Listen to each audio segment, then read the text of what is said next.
Now, following its independence from Belgium in 1960, the Democratic Republic of Congo, DRC, has faced numerous challenges in establishing a stable and functional government.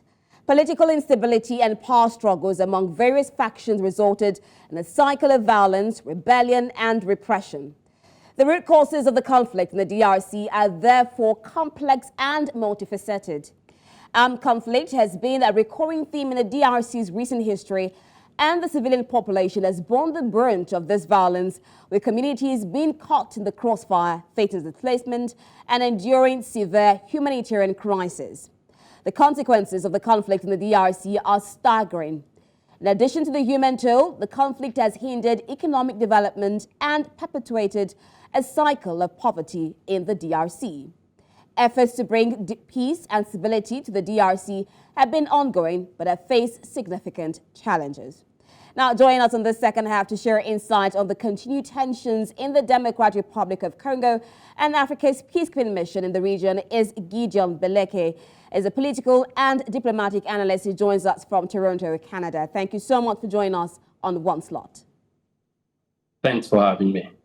So to begin with, let's have a brief overview of the key factors and root causes contributed to the continued tensions in the Democratic Republic of Congo. We've seen it going over and over and over again. What exactly are the root causes of the continuous tensions we're witnessing? Well, the Congo crisis is a really dynamic crisis, and it has a huge complexity to date. It's a result of the inheritance from the colonial background of the country, first and foremost. Secondly, is a result of lack of proper organization of the society. Again, that can be traced back from the colonial background. And the other root causes of the crisis and instability in the DRC is, of course, poor governance over time and lack of proper leadership that is able to help the country. Of course, there is a huge responsibility for the international community as well that has designed a system that doesn't favor countries such as the DRC to become prosperous. Now, you mentioned the issue of the colonial rule and the historical events that led to all of this violence. Can you give us some of the insights and some of these historical events that has influenced the current situation in DRC? Well, from the colonial perspective, remember, the DRC was a colonial project. So if we actually had what we call the scramble of Africa, it's because of a country like the DRC. So the Western colonizers, they wanted to divide the African continents, but the idea came mainly from the Congolese perspective, where they wanted to divide a region called the Congo Basin.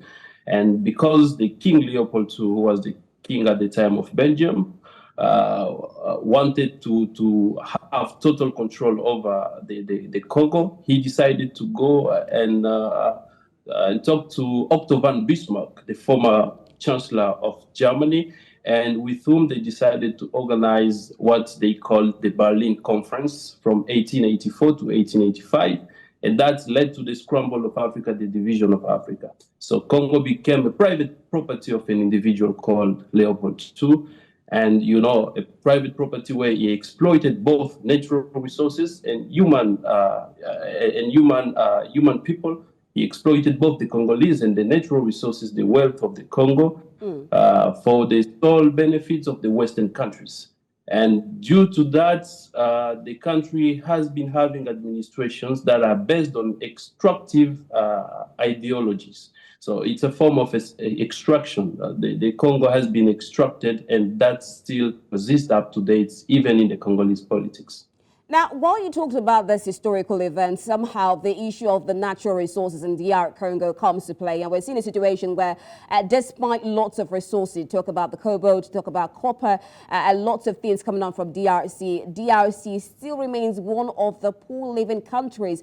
So how exactly has this exploitation of natural resources, increased the tensions or the conflict that we're witnessing in DRC?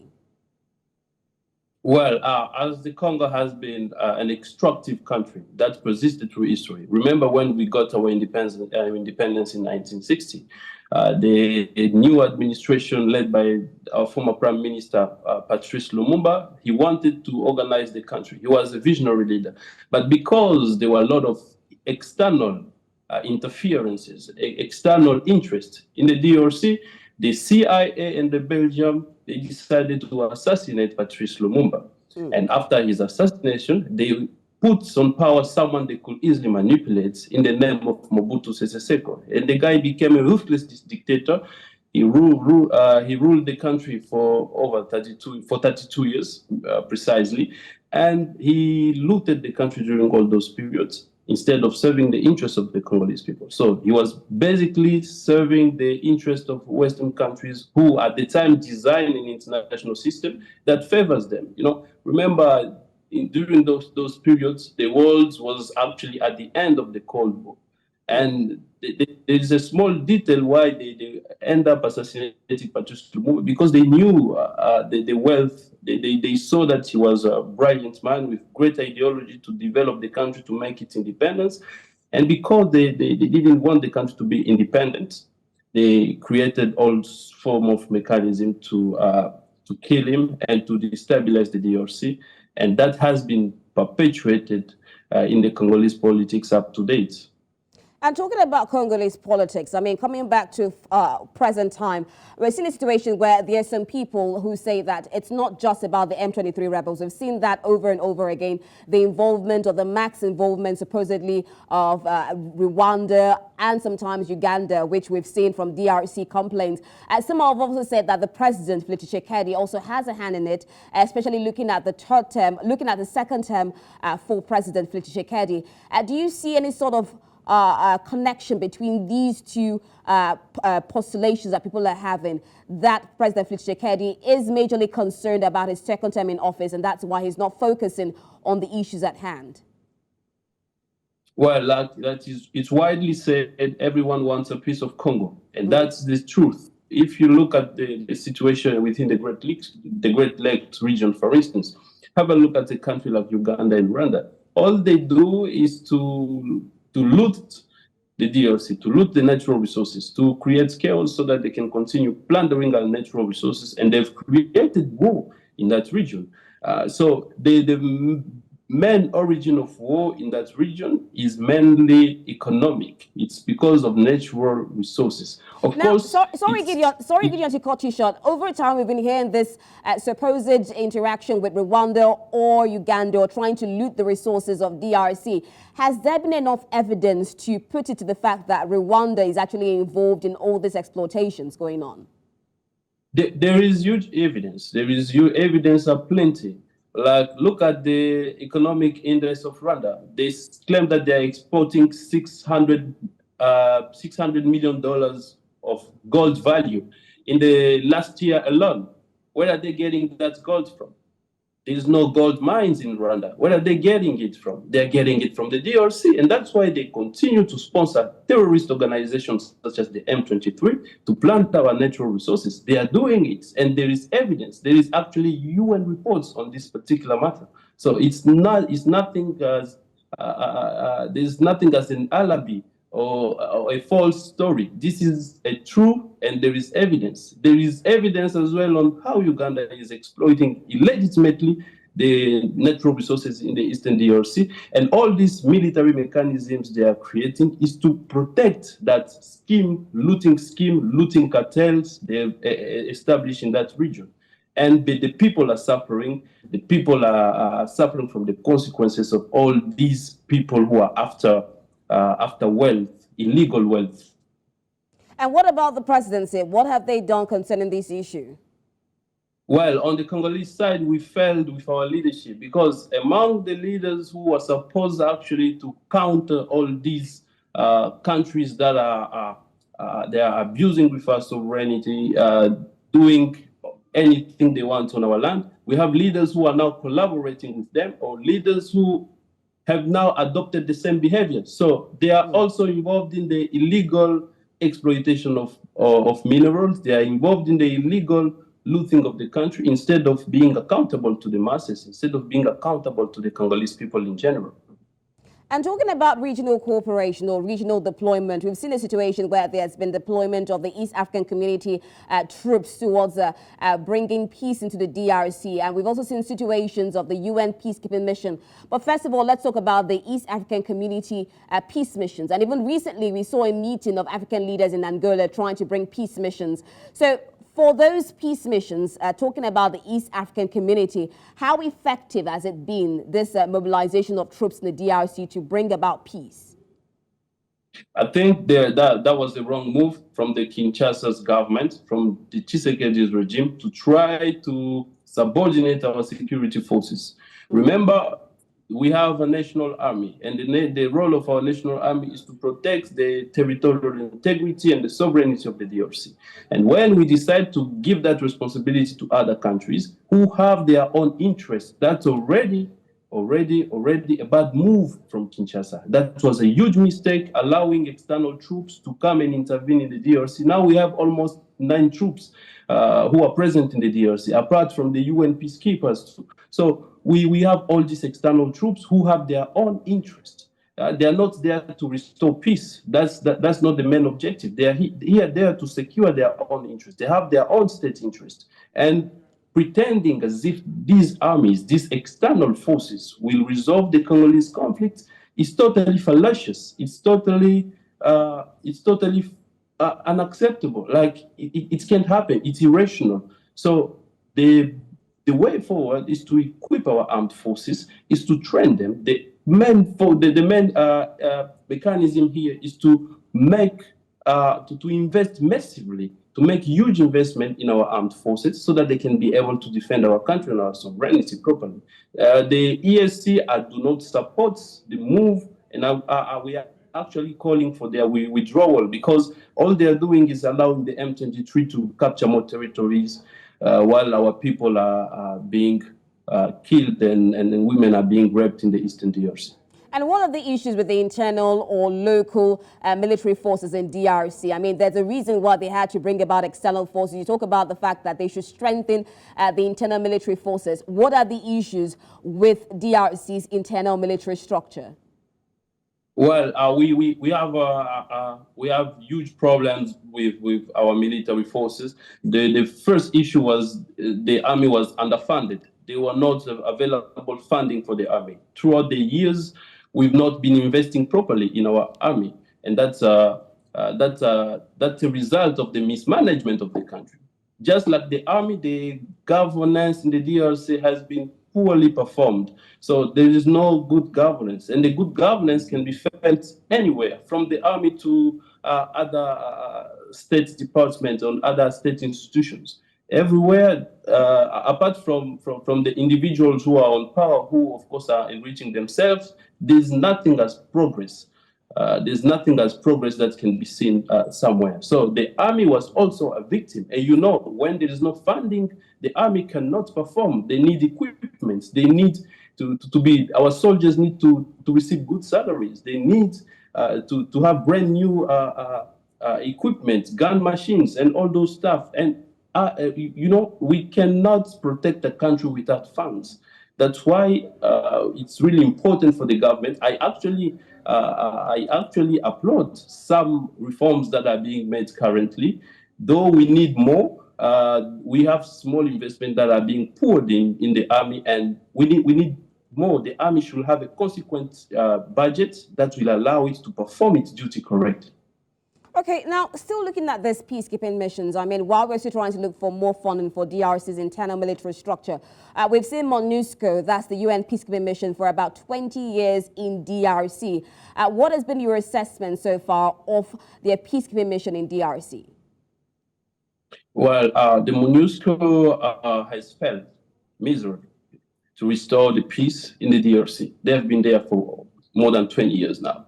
The UN mission has failed to resolve the security issue in the DRC. They have also been involved in malpractices in the Congo. But we should also acknowledge the role the UN has played. We cannot minimize the role the UN has played in the DRC in terms of securing civilians, in terms of assisting people in some areas where the state doesn't exist. They've played a huge role in terms of securing our population in some places. But despite all that, we need a withdrawal of the UN because we cannot depend totally from the security of the UN. You know, our own security should be the only option. So we have to depend on the Congolese FRDC, on the Congolese armed forces. We have to depend on our own security. And the way forward is to reform our entire army, to invest more in our entire army, and to have strong security within the heart of Africa. But Gideon, how soon can that be done? Because if you're calling for the withdrawal of MONUSCO, you still talk about the fact that the internal military structure is weak. So how will DRC be able to, fend off these insurgents coming in? We already have a strong army, even though we have a lot of problems, a lot of technical problems. We have a lot of problems inside the Congolese armed forces. But still, there is something good in the Congolese armed forces because they have resisted throughout this period, and they are defending the country every single day. These patriots are sacrificing their lives to defend the country. We need just more investment in the army. We need to value the army. We need to triple or quadruple their budget so that they can be more efficient. They can have brand new material, and I'm pretty confident they will be sure they will make sure to defend the country as it's supposed to be. And for the time frame, things are happening, and as the UN is withdrawing, because if they start withdrawing today, that will take a few months ahead. So we have actually time to reform our army and to invest as the UN are preparing for their withdrawal. Now, finally, Gideon, elections are supposedly for December 2023, and we see President Felix Tshisekedi going for his second term. Is the country ready for elections? I know that majorly we have tensions in the eastern part of DRC, but looking at the whole political landscape, is the country ready for the 2023 elections? Well, the country is not ready for the 2023 elections, but the people are ready for the elections. The country is not ready mainly because of the people on power. It looks like they are preparing fraudulent elections. The Senate doesn't want to have external auditors. I don't know what's the problem with the current regime. If they are not actually planning to give us a fraudulent election, let them take into consideration the opposition's recommendation. So the opposition has drawn pragmatic recommendations that are actually meant to improve the technicality, to improve the veracity of the Senate. And that's a good thing for our democracy. But I don't know why this should become a matter of debate, while the aim is to improve the Senate. It's not to make the Senate as a partisan body. Yeah, the Senate should be fair, independent, and impartial. That's why the opposition is calling for external auditors to audit the Senate. They are calling external auditors to revise the electoral file of the Senate. So the regime in place should be able to accept that, because the goal here is to give Congo at least fair, impartial elections. Yeah. So we should be able to organize proper elections, and the current regime should take into consideration the opposition recommendation if they are not trying to actually rob elections this upcoming December. All right, thank you so much, Gideon. We'll definitely see how things pan out in December, while we're hoping that these tensions are being dealt with and that the internal military sources in DRC is being strengthened. Thank you so much for sharing so much thoughts on this conversation, Gideon. All right, thank you. Always a pleasure. Well, talking about the UN peacekeeping missions, we can say that the challenges in Africa raises the need to adapt to the evolving nature of conflicts, which often involve non-state actors, transnational threats, and complex political dynamics. Beyond peacekeeping, the UN can also play a pivotal role in supportive preventive diplomacy, mediation, and conflict prevention in Africa. On the other hand, the road to stability and prosperity in the Democratic Republic of Congo remains long and arduous. It necessitates a comprehensive approach that addresses the underlying issues driving the conflict, promotes sustainable development, and prioritizes the well-being of the Congolese people. The international community, regional organizations, and the Congolese government must continue working together to break the cycle of violence, protect human rights, and create conditions for a peaceful and prosperous future for all. But above all, the future of peacekeeping across Africa rests on the shoulders of African leaders.